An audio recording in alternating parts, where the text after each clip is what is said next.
Hi everyone, welcome to another episode of Healing Dogs and Cats Chat. Today I have Miss Ruby joining us.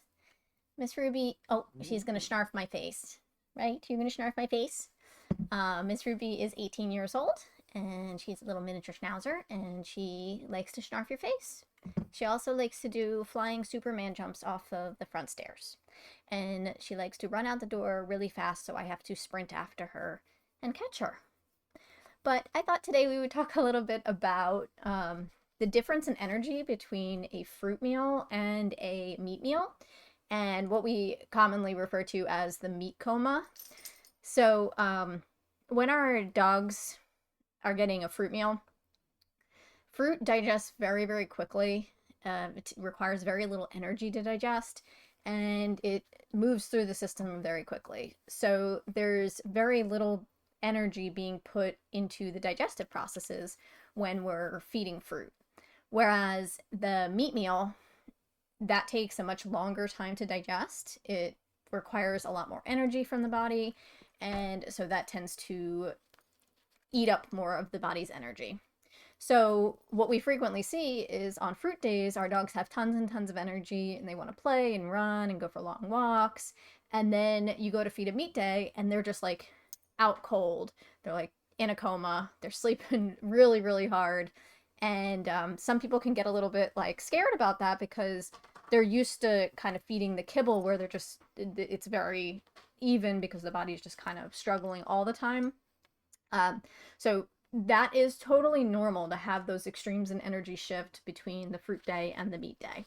So, one of the things that I do personally is I plan our fruit meals and meat meals according to what we want to do. So, if I have a ton of work that I need to get done and I want to be able to concentrate and not have crazy rubies snarping my face, then I will give a meat day on that day so that I know that everybody's going to be really chill and calm and relaxed.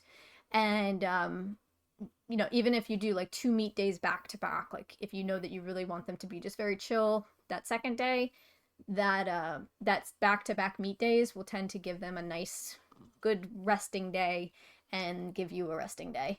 And then on days that we want to do activities, we want to go for long walks, we're going to go out for a hike, I always do a fruit day because then they're going to have lots and lots of energy and we can go and play and do all the kind of fun stuff that we want to do.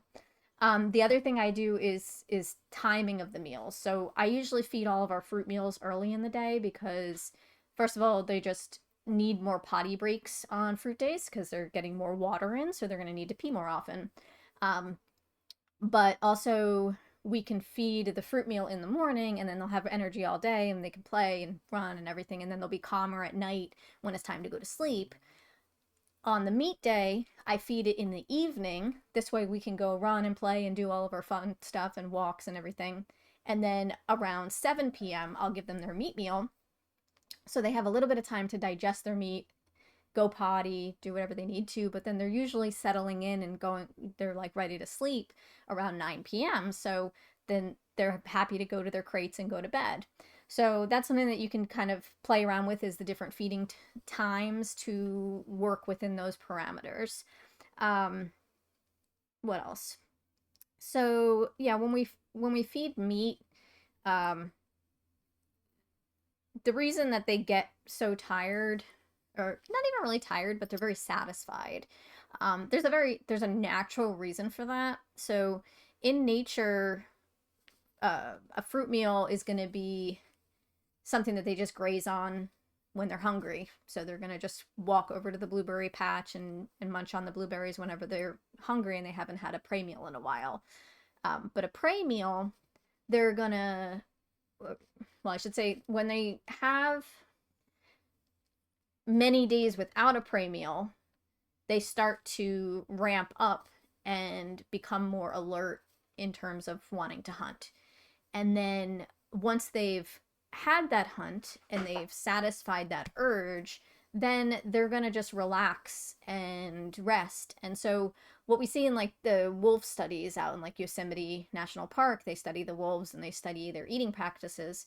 The wolves will often have a large prey kill and then they will fast for 5 to 10 days before they even start going to look for another hunt. And then they'll track them kind of wandering on like days 5 through 10. They'll track them wandering through the fruit orchards, eating the blueberries or eating the plums, peaches, things like that. And then they'll have another large meat meal, and then they'll fast for several days because they're basically filling their belly with as much meat as they can very quickly.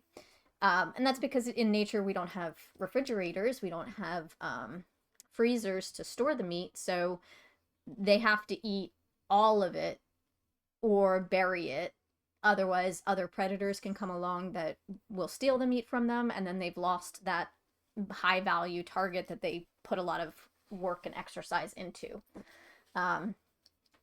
So yeah, I mean, so that's basically why the meat meals tend to make them a little bit sleepier and a little bit more kind of like settled down. Like they're not looking for that hunt anymore because they've successfully hunted. And you know, they feel a little bit more settled, calm, relaxed, and everything like that. So if you find that your dog is kind of bouncing off the walls and getting a little rambunctious, you know, feel free to do an extra meat day to help calm them down. Or if you just need a day of, you're going to be busy and you can't take them for as many walks as usual, you know, go for the meat day that day to help calm them down. And then if you have activities where you want to go for like a long hike, go for the fruit meal. And you can kind of be flexible with that kind of stuff. So hopefully that's helpful and you guys enjoyed that. As usual, check the description down below if you need our free feeding guides. We have a Facebook support group if you have questions. You can also book a consultation on my website, therawkey.com. All of that is down in the description, so check out the links. If you find my videos helpful, please remember to hit subscribe so you can see more of them. And check out our playlists. We have longer videos that you can watch that explain the details about the natural diet and how we facilitate it. And like I said, there's a free feeding guide that explains everything you need to know to get started on my website, therawkey.com. Link is in the description. So you guys have a wonderful day, and I'll see you again tomorrow.